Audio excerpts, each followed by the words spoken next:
a eletrônica básica.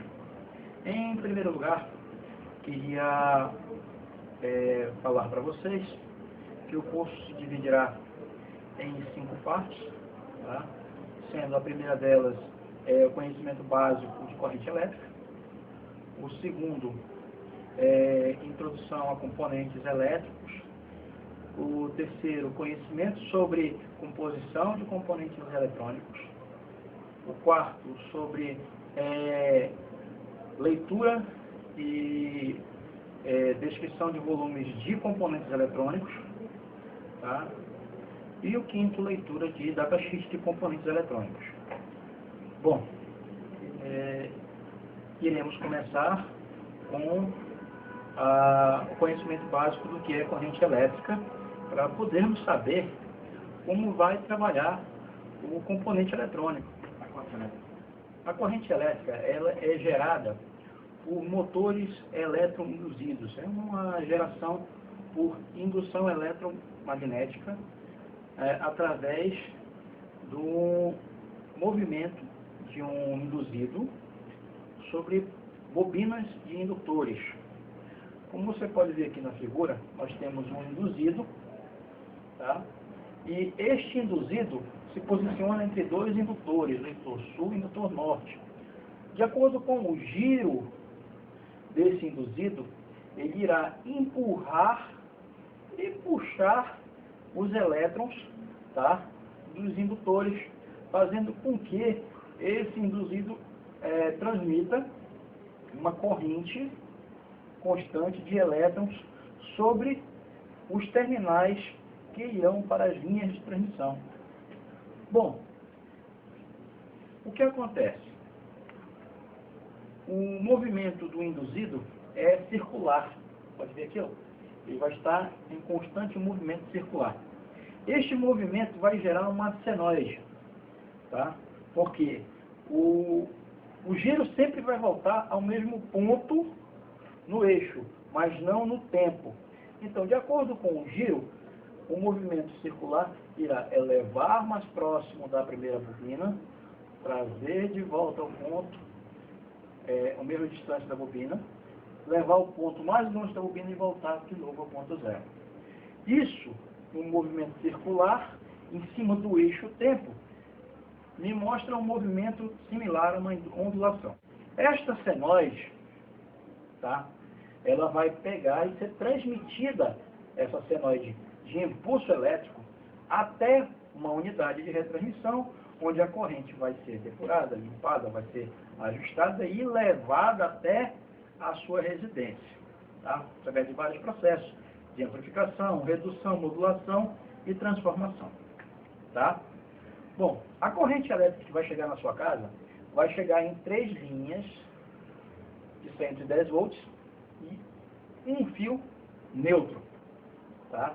Esse fio neutro é um terra que o poste usa lá na rua, para aterrar também o transformador que vai estar transformando a corrente para 110 para ir até a sua casa. Bom, o que acontece com essa corrente? Ela vai chegar na sua casa, geralmente em 110, que é simplesmente o fio terra externo, que é o neutro, e uma fase, que geralmente o pessoal chama de positivo. Muito errado dizer também que aquilo não é positivo, tá? Aquilo é fase. Naquele mesmo fio encontra-se a corrente negativa e a positiva, tá? E o neutro é somente para receber corrente. O neutro não é negativo, tá bom?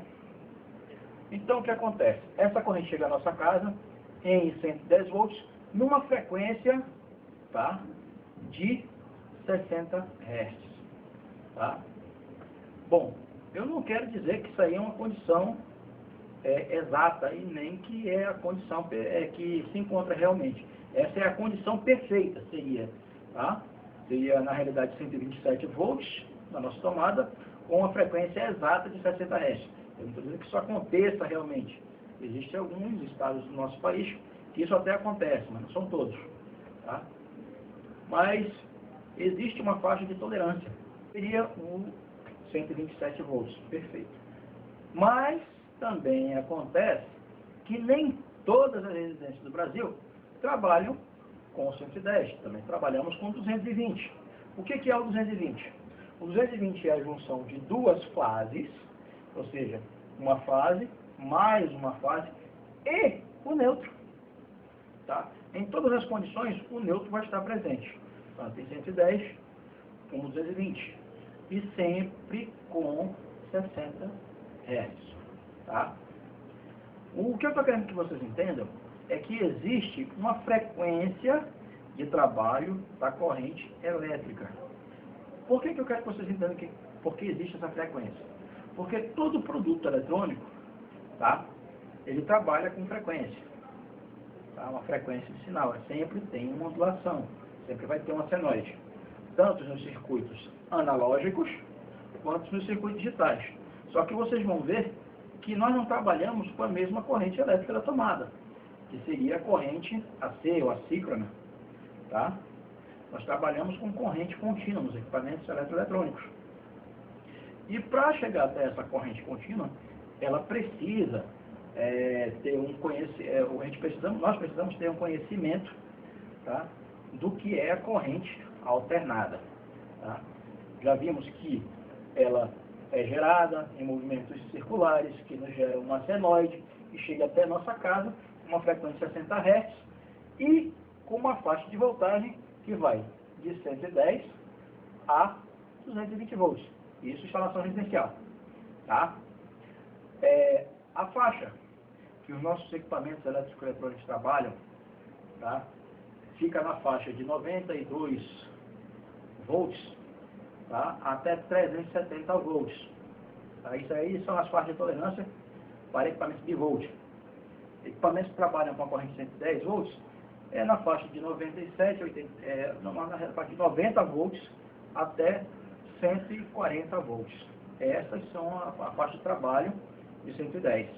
E de 220 seria de 187 volts. Entrando na parte de componentes eletroeletrônicos, nós vamos falar do primeiro componente, que seria, tá, a resistência. O que é a resistência? Como o nome já diz, a resistência é um componente eletroeletrônico que tem a função de oferecer resistência à passagem de elétrons, tá? Para que eu reduza tanto a potência quanto a intensidade da corrente elétrica sobre determinada parte do circuito. Como ela funciona? Ela trabalha como se fosse uma bobina enrolada em um núcleo de ferro, tá? Onde ela irá dissipar calor. A função da resistência é obstruir a passagem dos elétrons. Elas podem trabalhar de várias maneiras. Elas podem simplesmente reduzir a passagem, impedir a passagem, elas podem transformar a energia elétrica em energia térmica, fazendo com que a tensão sobre o ponto pós-bobina se reduza, e assim sucessivamente. Vocês já devem ter percebido que nos chuveiros elétricos, quando eles param de funcionar, você chega lá para comprar a peça que está faltando, geralmente você vai e compra uma resistência.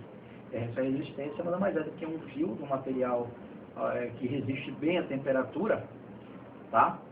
Enrolado de um ponto a outro sobre a corrente elétrica. Quando a água passa, ela pega e aquece a água, transferindo a energia elétrica para a energia térmica e transferindo essa energia térmica para a água, aquecendo assim a água. Toda a resistência trabalha praticamente da mesma forma, só que os materiais que são usados que são diferentes e as aplicações sobre as resistências são bem diferentes. Tá? Bom, como vocês podem ver aqui, nós temos os símbolos de resistência. Primeiro a letra R, depois esse retângulo com essas duas pontos de conexão e essa linha ondulada, mostrando que a resistência nada mais faz do que oferecer uma obstrução à passagem dos elétrons. Tá? Bem similares a ela, tá? Nós temos outro componente eletrônico, que são as bobinas. Tá? As bobinas trabalham também oferecendo resistência, mas não simplesmente oferecendo a resistência à corrente elétrica, mas ela oferece a resistência de um lado e do outro lado ela captura a energia transferida pela primeira bobina, que pode ser uma energia eletromagnética. Através de indução, uma bobina induz a outra. Tá? Esse é o funcionamento da bobina. A bobina, ela é muito específica, o fabricante trabalha com elas praticamente da mesma forma. Ela só tem a função de retransmitir um sinal com uma tensão mais baixa, tá? Por indução eletromagnética. Já a resistência não. A resistência, ela tem todo um parâmetro de trabalho. Você vai ver que existem resistência com código de cores e resistências com código numéricos. Tá? A maneira de ler as resistências praticamente é a mesma, onde a de código de cores tem uma tabela de cores, onde a primeira cor, a segunda cor e a terceira cor representam valores. A quarta cor pode ou não representar valores e a quinta cor, se ela houver, representa a tolerância. Tá? Isso nas resistências, tá? Com código de cores. As resistências com código de cores consideradas de tolerância normal, tá? Ou seja, a de não precisão, a primeira, a segunda e a terceira cor são os dígitos de composição do valor da resistência, onde o primeiro e o segundo número, tá? Ou a primeira e a segunda cor que você vai coletar é o valor, você vai coletar o valor nominal delas. Se for uma cor referente ao valor 1 e a cor referente ao valor 2, você vai ter um 12. Tá? E se vier a terceira cor com o valor 3, simplesmente esse 3 vai ser a quantidade de zeros que você vai acrescentar atrás do 12. Tá? Seriam, então, 12 megas. Tá? 12 mega-ohms.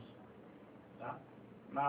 Você vai ver uma explicação mais detalhada disso num manual que se encontra no CD, que acompanha o curso. Tá? Lá tem uma tabelinha, tem uma maneira de preencher e tem todos os códigos de cores. Da mesma forma, os de precisão simples, SMD, funcionam. O primeiro e o segundo número são dígitos nominais e o terceiro dígito é um número de zeros.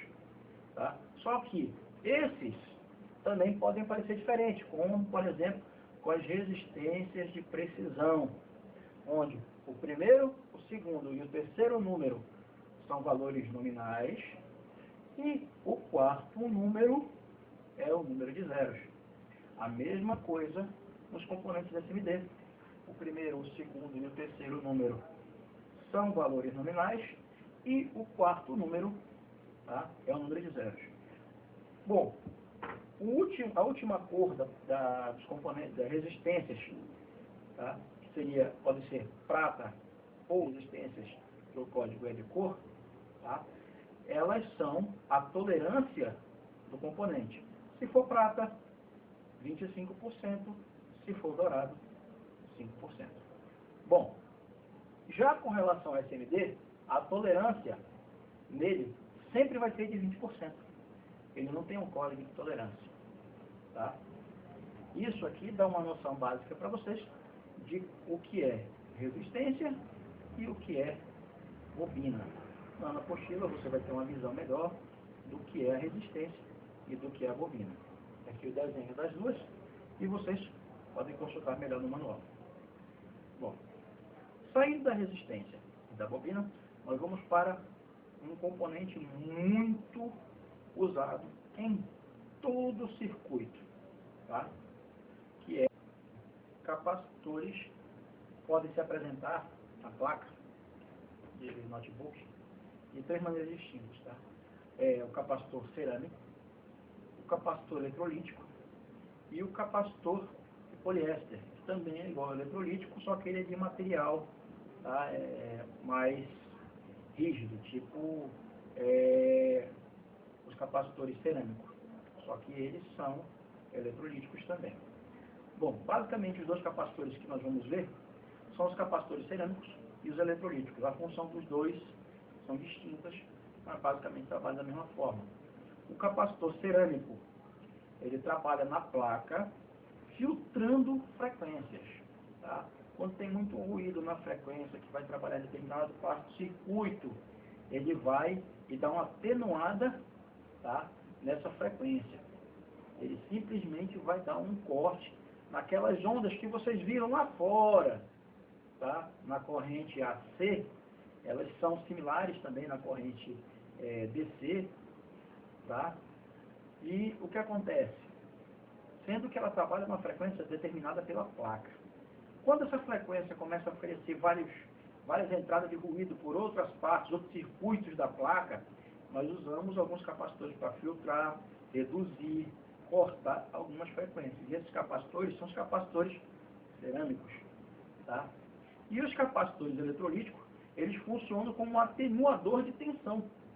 Simplesmente quando a tensão chega num determinado circuito, para ela não passar uma tensão muito alta, ela passa pelo capacitor, acumula e o capacitor descarrega somente a tensão necessária, tá? Ele funciona dessa forma, tanto no circuito de alimentação do processador, como no circuito de alimentação da BGA, do clock e de alguns outros componentes, como de áudio e outros componentes discretos. Ele vai atuar como um atenuador, tá? Então, o que acontece? Quando você tem um curto generalizado na placa, a primeira parte que você deve procurar é justamente a parte de capacitores cerâmicos. Por quê? Porque quando tem um capacitor cerâmico atuando na placa em curto, tá? Ou seja, ele está com curto fechado, um capacitor só, ele joga toda a rede capacitiva da placa no terra. Ou seja, onde tem uma tensão, essa tensão vai estar aterrada, gerando um curto. Geralmente a placa não liga. Então o que você vai fazer? Você vai testar capacitor por capacitor. De que forma? Você vai tirar o capacitor e ver se ele não está em curto. Tá? E é saudável. É lógico que você vai procurar sempre começar do maior capacitor, mais próximo da fonte em diante. Mas não quer dizer que vai ser a maneira mais rápida. Pode ser a maneira mais adequada. Tá? Às vezes encontra capacitores lá no circuito de áudio, que é lá um dos últimos circuitos da placa, tá? Em curto, que simplesmente aterra toda a rede do notebook, fazendo com que ele não funcione. Já os capacitores eletrolíticos, que são muito difíceis de dar problema numa placa de notebook, eles apresentam deformações no seu formato, tá? Se for um capacitor de poliéster, ele pode estar estourado, pode estar com uma cor diferente dos outros, ele pode estar simplesmente com a solda rompida, tá? E o que acontece? Quando ele está com problema, ele não deixa passar a corrente elétrica para o próximo ponto posterior ao circuito onde ele se encontra, tá? Fazendo com que a placa não funcione daquele ponto em diante, tá? A maneira de ler os capacitores é meio complicada, porque você não vai ter sinais de referência nos capacitores cerâmicos. Eles não possuem valor discreto neles. Você, se tiver chance de conseguir o esquema elétrico da placa, você vai ter o valor dele. Mas, para as pessoas que não vejam o capacitor, se você conseguir algum similar em formato, em cor, porque ele apresenta assim, várias cores distintas, se ele tiver a mesma cor e o mesmo formato, possivelmente ele irá substituir o capacitor que está avariado, tá? De preferência, de uma placa similar também você pode canibalizar o capacitor e colocar na placa, tá? Isso para os capacitores cerâmicos.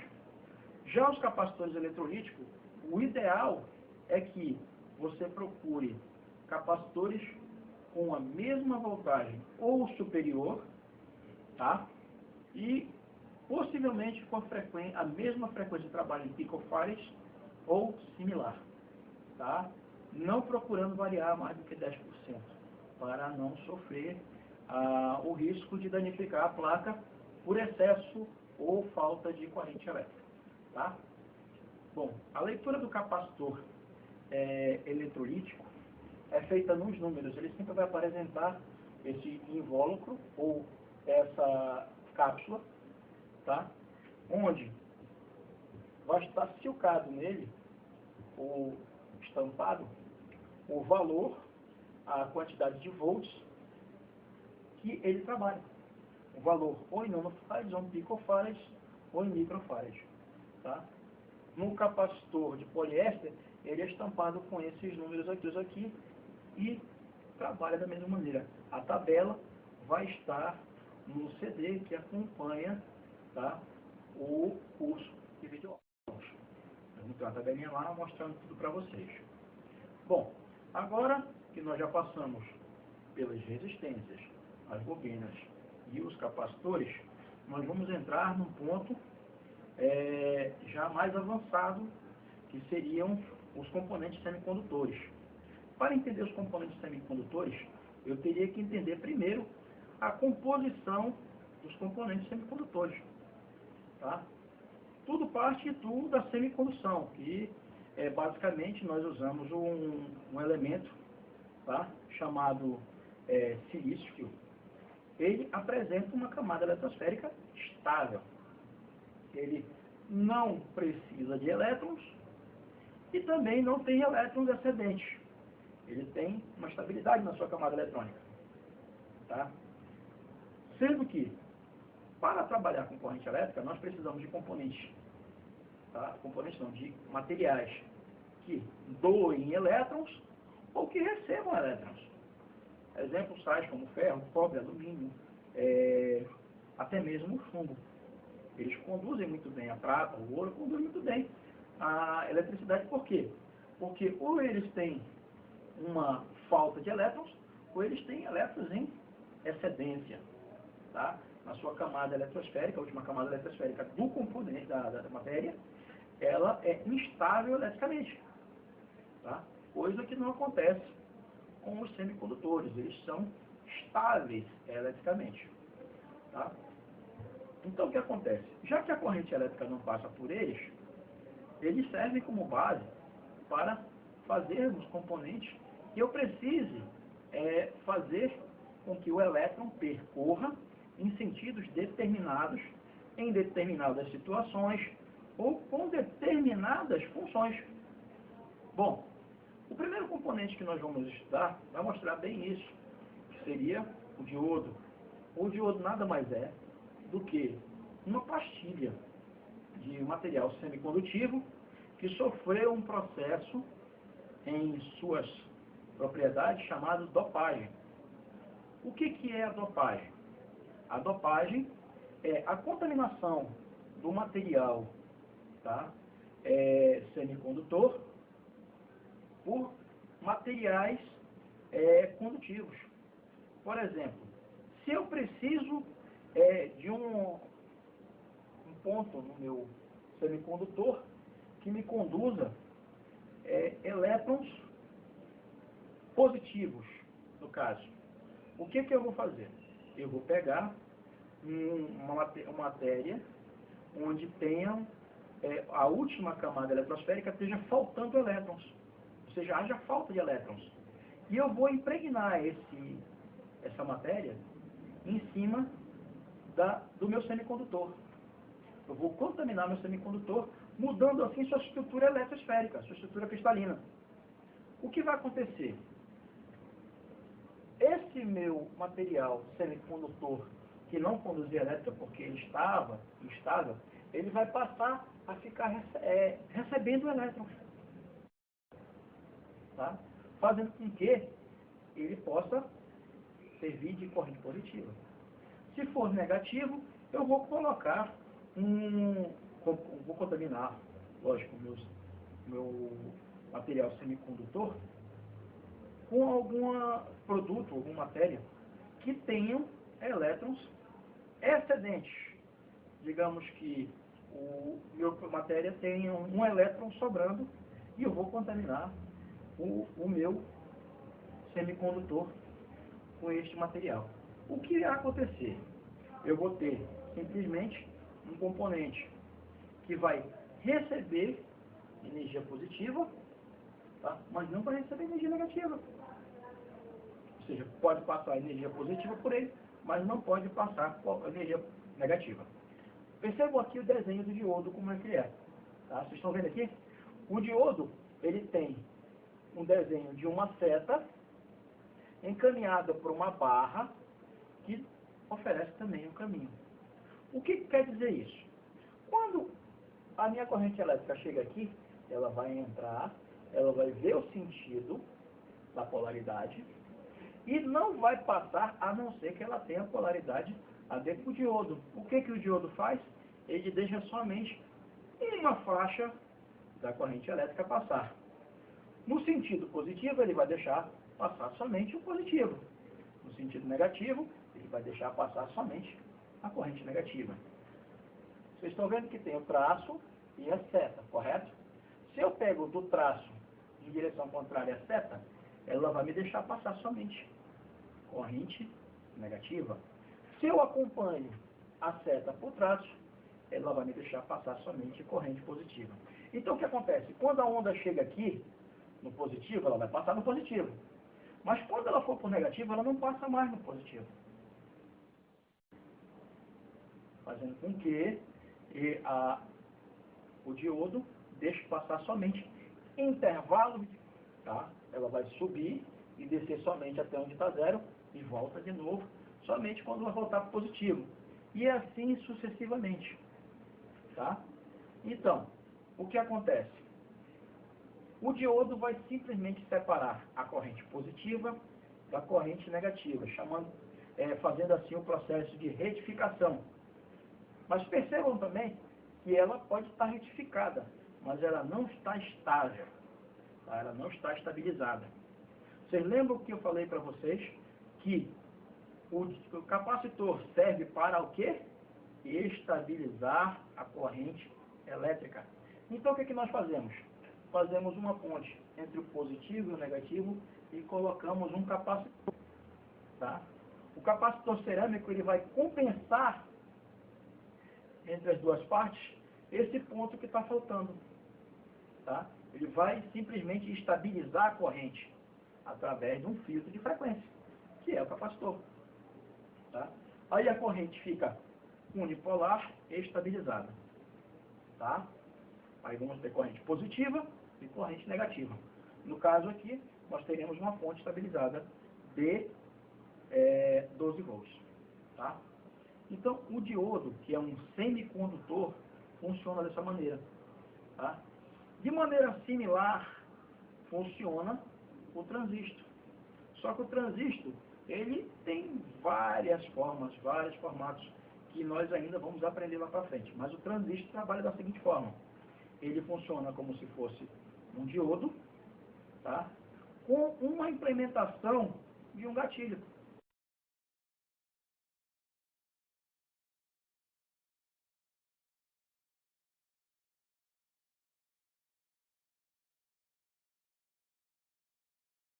Ou seja, vai passar corrente elétrica somente quando um ponto de frequência determinar que ele vai passar. Da mesma forma que nós podemos ligar uma lâmpada, amplificador, tá? Ele funciona da seguinte forma. Prestem bem atenção. Base, coletor e emissor. Onde o coletor vai estar recebendo a corrente elétrica que o transistor precisa passar adiante. Tá? O coletor vai estar recebendo um sinal e o emissor vai estar, a base vai estar recebendo um sinal, a base vai estar recebendo um sinal, a base vai estar recebendo um sinal e o emissor vai estar passando aquela frequência de sinal, aquele sinal que a base está mandando com a tensão determinada pelo coletor. Tá? Assim funciona basicamente um transistor. Tá? Aqui vocês vão ver o esquema elétrico do VC, como é que ele é feito. Ele é um circuito lógico, tá? De chaveamento, onde nós vamos ver esse circuito lógico mais lá na frente, tá? Nos circuitos integrados. Mas o transistor basicamente é isso. Tá? Agora, existem várias montagens lógicas do transistor. Existe o TIC, o TRIAC, o TIP, o MOSFET, o FET e assim sucessivamente. Eu vou falar mais sobre esses transistores no final do curso, porque nós temos alguns circuitos integrados FETs na placa, que nada mais que são transistores, só que no formato de circuito integrado, que é um circuito lógico, tá? Só que é um circuito lógico de